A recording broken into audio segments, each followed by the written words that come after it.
ọnụrụ olu nwa ọnụrụ olu nwa mee ngwa ngwa oge otu onye nwe nwa.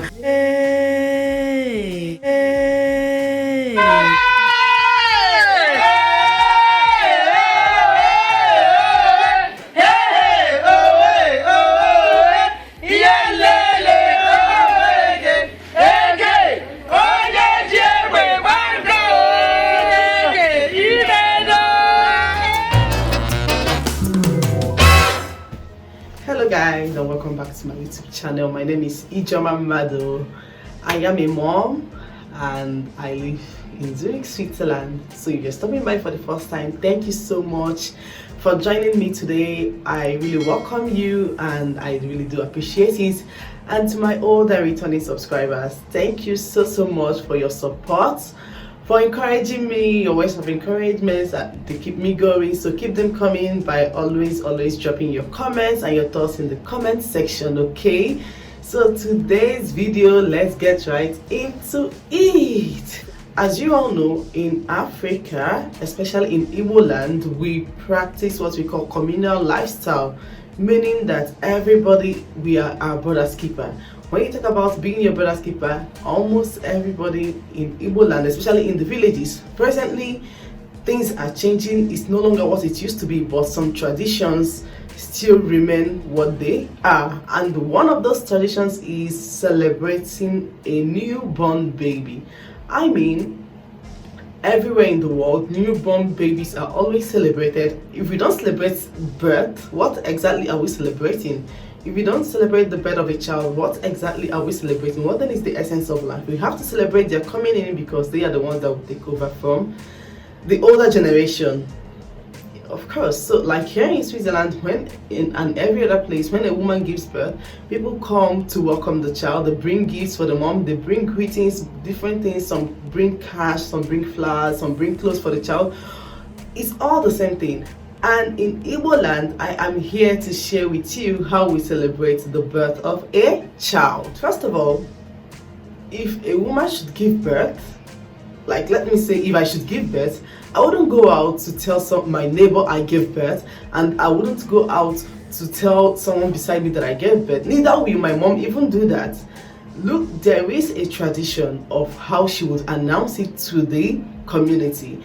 Let me give you for example. When I had my first child, I gave birth on a Sunday. It was very early in the morning. I gave birth around some minutes before 1 a.m. or some minutes before 2 a.m., somewhere in between.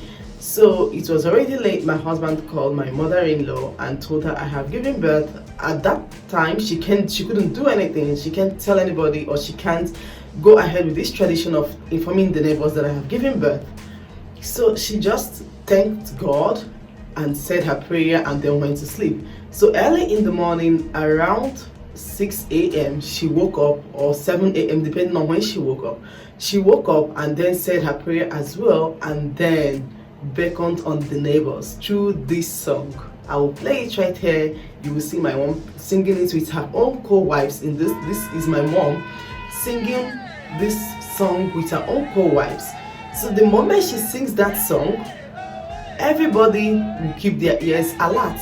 Like once you hear that song in Igbo land, the moment you hear that song, you are expected, especially if you are from that particular village, you're expected to leave whatever you're doing and rush down to where that song is being sung.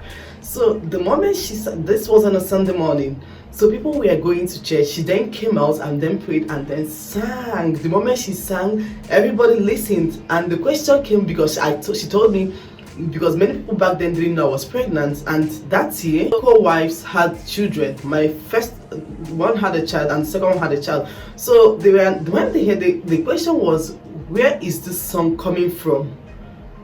Like with their instincts, they had to think, oh okay, they had to think about it, of course, and they don't know anybody who was pregnant in the village. But then this particular song was coming from a particular house, so everybody, as long as many that heard that song, ran down to the compound.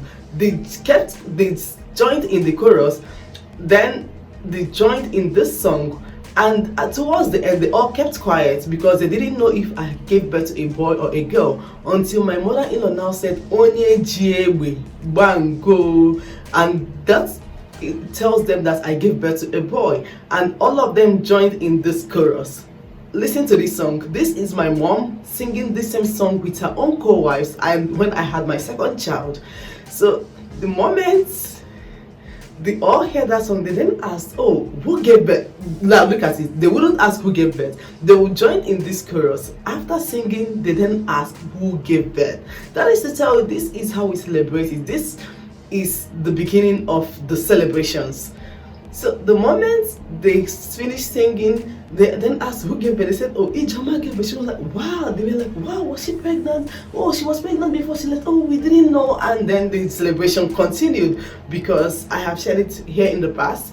I lost a pregnancy, a preterm birth. I shared the video and the story of the miscarriage story here on my channel. You can go down, I'll link it down below in the description box. So, and I was TTC for a while, and my husband is the first son, and he's loved in his community. So the moment they heard I gave birth, like the celebrations tripled.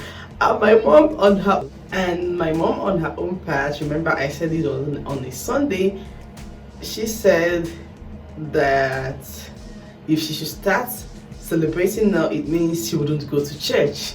So she dressed up happily and went to church. But then she was in the church, she was going back and forth. So someone then called her when mass was almost dismissing. Someone saw her outside and asked her, this one you've been moving front and back, is it okay? Is everything okay? My mom said, everything is fine. I have calmed down. Like what they mean, they will tell you, ayo halam, meaning I have calmed down. My mind is now at peace. I have calmed down. My daughter just gave birth. And the woman said, what? Your daughter just, my mom just said, my daughter just gave birth to a baby boy. And the woman started, like the woman was now the one that started and sang, hey. And this was in the church premises. That was almost over. So they were already outside. So the moment they started singing, people from the church came out, and this, as I am telling you, this is how it is being celebrated, at least in Imo State, or in the place where I am from. Other places also have their own way of celebrating childbirth, but most times they also have a song that they usually sing. I think I've heard this particular song somewhere from, I think in Imo State generally, this is the song we sing. I know people from Abia State have theirs, because I have a relation from Abia State. One time she told us what they sing, and it was different, but then they still have what they usually say at the end of the song to differentiate if it is a boy or a girl. This is just the first phase of the celebrations, and let me tell you, most times when a woman gives birth, you don't sing this song until everything is certified okay. Like when I had my last child, I have already had him. I was happy. I just picked up my phone and then sent messages and told my mom, and told my siblings, because my mom's number wasn't reachable. So I told my siblings, I just put to bed, it's a baby boy. I put to bed, it's a baby boy. My mom called. The moment my mom heard it, she called to see me. Like she called, then they presented the baby to her, but then she asked, where is Ijoma? Because I had a kind of complication after childbearing, so I wasn't present. My mom was like, since my daughter is not yet out, why then did you tell me? So she never did anything. The tension became high until I came out, and then they called and told her, Ijoma is out. That was when she then started this song and started singing, and then neighbors came rushing out and forth. Like the first song I sang, I said, this song means we who hears the sound of or the cry of a baby should hurry up, because a child is communally owned.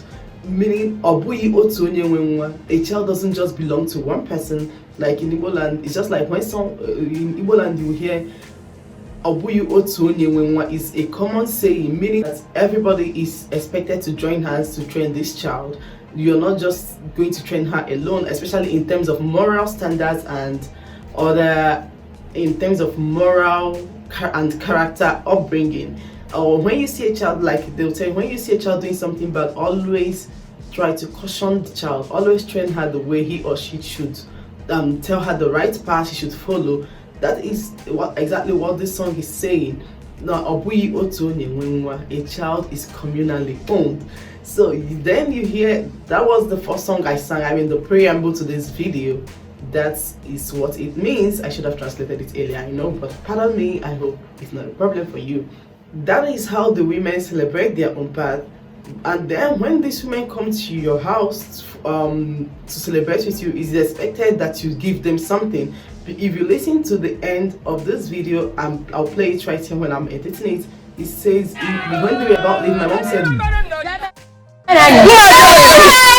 no, chere kameru noji, meaning wait, let me bring cola to you. And by the way, I wore this traditional outfit and this beret just to look like an African woman or an Igbo woman, because most times they're always on their traditional attire, and most times women in the village as well always cover their hair, especially when they're getting old. Like my grandmother can never leave my compound without her hair cover. She's telling, oh, I'm a Christian mother, so I don't have any scarf to match it. I hope it kind of gels with what I am saying. So that is, by the way, that is jokes apart. And then the men, like when I had my first child, my husband's is expected, or my father-in-law or my husband's people are expected to take at least a keg of palm wine to my own kinsmen to tell them that their daughter has given birth. So the moment I put to bed, not immediately, but it is expected of them to do it. He would then bring this wine to my dad, and my dad would then call his own kinsmen and tell them, oh, my daughter has given birth. This is the first phase of celebration. Remember, I did a video about Omugo in the past. I'll also link it here in the description box, where my husband came back. He had, of course, his kinsmen already knew he had children, and it is expected of him to celebrate these children by doing what we call Omugo, giving the right to his kinsmen. Even my mother-in-law did mine on my behalf. I'm also expected to do this to my fellow co-wives, but then my mother-in-law did it on my behalf. And then my mom on her own part is also expected to do this for her own co-wives that her daughter gave birth, because she, like, with the Omugo also means maternity leave, and then my mom will come for Omugo, meaning she'll come and assist me for a given period of time. So the moment she comes back, she will call her co-wives and tell them that she's back from Omugo, and then she's expected to give them some certain things. This is also their right. And let me tell you, if you don't do this, they'll give you a particular, like, if you don't do this, they'll give you a given period of time. At the stage when you then come out to where things from Omugo are being shared, nobody will give you. You come there and they will skip you, and they'll tell you that you're owing us, you've not done yours. And the same thing applies to the men as well. Like my husband's own, the one he did for his kinsmen, if someone is owing them and is already long, like let's say maybe 5-10 years, you've not fulfilled what you've not fulfilled what you're supposed to do, because it's not even a matter of promise, whether you like it or not, you have to do it. If you've not fulfilled it, they will start by passing you when sharing gifts. If you come to the meeting or if you come to the mobile, they'll tell you Ijogo, meaning you're owing Ijogo, and they will skip. Alilo is a shame for you to come to your kinsmen, to come to a gathering with your kinsmen, and then they bypass you when they're sharing gifts. Of course, it's nothing, I mean, you can always afford it, but then it is your right, and it doesn't still breed respect when you don't do this, when you don't accord the rights to your kinsmen. Anyway, that is it for this video. I hope you enjoyed it. I hope you love it. How do you celebrate childbirth in your own area? Please do let me know. Okay, I think I even missed a very important aspect. When you give birth in my place, the moment you come back from hospital, or if someone comes visiting you, you're expected to give nzu to the person. The nzu literally means it's a clay gotten from, I think, from the sea, the bank of a river, of a stream. So when they bring it, they mold it, I think they fry it, and then it's like, it's not generally healthy, but it's a celebration of childbirth, nzunwa. they call it Nzunwa. And then when people come visiting you, you're also expected to give them, like we apply powder, they'll give you rice powder. You just, even if you don't want to rub it, you just drop it on your neck, or at least you take it and then you rub it on your hands, or you do anything at all with it. If it's someone who is hoping for the fruit of the womb, she'll just take this powder and rub it on her stomach, or rub it anywhere, and then say her own prayer and wish that this gift, the gifts of a little child, will come to her. And every other thing, you can give any other thing. Presently, Nzu is no longer common. People give other stuffs like malt, drinks, or anything. But children, if I should go to, like me, I like Nzu. If I should go to anywhere a child is being born, or if I go visiting, I expect the person to give me Nzu. When I came from Nigeria to Switzerland, I brought Nzu, and then some people came visiting me. I am that traditional Nigerian. Like, I was so overjoyed, so I wanted to do almost everything that we do in Nigeria. I wanted to replicate them here, so I came with Nzu. When people came to me, oh, my cheeks are already hurting from smiling so much doing this video. So when they came visiting, I brought this Nzu and I gave them, and some were happy, like those who knew what it was. Oh, you, thank you so much, you're so traditional, blah blah blah. And that's just it for this video. Hopefully you loved it, hopefully you enjoyed it. Tell me how they celebrate childbirth in your area. I would definitely like to know. And please don't forget to give this video a thumbs up, share it with your friends and your family, comment down below, and I will definitely see you all in my next video. Remain blessed. Thank you so much for watching up to this point, and I say kisses to you. Thank you so much. Thank you so much. Oh,